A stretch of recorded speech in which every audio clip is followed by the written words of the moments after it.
ओम श्री गणेशाय नमः। ओम ऐं सरस्वते नमः। नमस्कार प्रिय भक्तों, दिव्य आंतरिक कथा में आपका हार्दिक स्वागत है। आज हम आपको सुनाने जा रहे हैं बसंत पंचमी की एक अत्यंत पावन और भावपूर्ण कथा, जिसमें हम जानेंगे बसंत पंचमी का वास्तविक महत्व, माँ सरस्वती का प्रकट्य और एक ऐसे गांव की कहानी जहां माँ सरस्वती की कृपा से अज्ञान का अंधकार समाप्त हो गया। यह कथा केवल सुनने के लिए नहीं बल्कि जीवन में उतारने के लिए है। माघ मास की शुक्ल पक्ष की पंचमी तिथि को बसंत पंचमी का पर्व मनाया जाता है।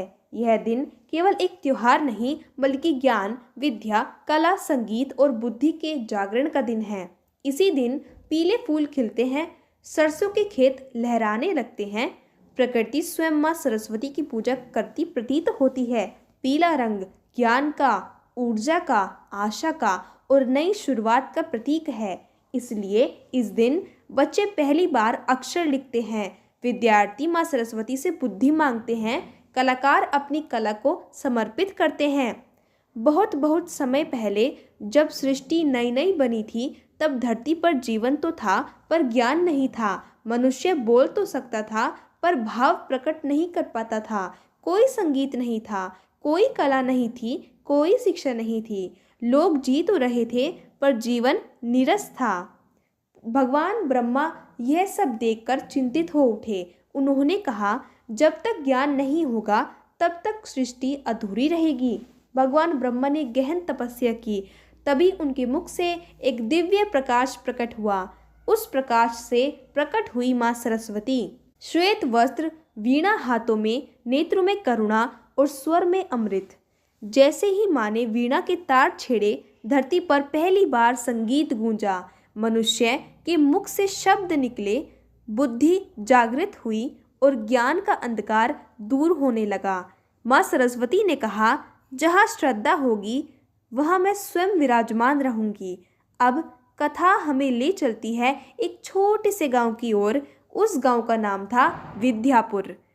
पर विडंबना देखिए, वहाँ विद्या का नामो निशान नहीं था।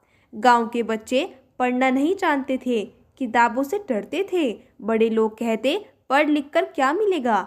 गांव में कोई पाठशाला नहीं, कोई संगीत नहीं, कोई कथा नहीं। सबका जीवन सिर्फ पेट भरने तक सीमित था। उसी गांव में रहती थी एक छोटी सी बच्ची गोरी।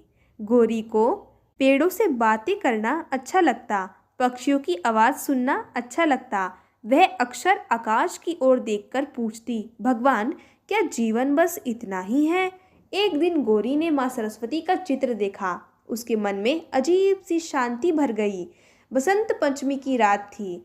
गांव में कोई पूजा नहीं, कोई उत्सव नहीं। गोरी ने पीले फूल तोड़े, एक दीप जलाया और माँ सरस्वती से कहा, माँ मुझे बहुत कुछ नहीं चाहिए, बस थोड़ा सा ज्ञान दे दो। रात में गोरी को स्वप्न आया। माँ सरस्वती स्वयं उसके सामने खड़ी थी। माँ बोली, जहाँ सच्ची श्रद्धा है वहीं मैं आती हूँ। अगली सुबह गोरी ने बच्चों को अक्षर सिखाना शुरू किया। धीरे धीरे एक झोपड़ी पाठशाला बन गई। ढोलक से संगीत शुरू हुआ, कहानियाँ सुनाई जाने लगी। गांव के लोग चकित थे। वही गांव जो अज्ञान में डूबा था अब ज्ञान से चमकने लगा। एक वर्ष बाद बसंत पंचमी आई। पूरे गांव ने मिलकर पहली बार माँ सरस्वती की पूजा की। तभी हवा में वीणा की ध्वनि गूंजी। एक दिव्य स्वर सुनाई दिया, यह मेरा नहीं तुम्हारी श्रद्धा की विजय है। प्रिय भक्तों, इस कथा से हमें यह सीख मिलती है, ज्ञान सबसे बड़ा धन है। सच्ची श्रद्धा कभी व्यर्थ नहीं जाती। माँ सरस्वती वहीं आती है जहाँ अहंकार नहीं है, भक्ति होती है। बसंत पंचमी पर एक दीप जलाइए, एक पुस्तक को प्रणाम कीजिए और माँ से कहिए, माँ मेरे जीवन से अज्ञान को दूर कर दो। जय माँ सरस्वती। अगर आप चाहें तो इस चैनल को सब्सक्राइब कर सकते हैं। धन्यवाद।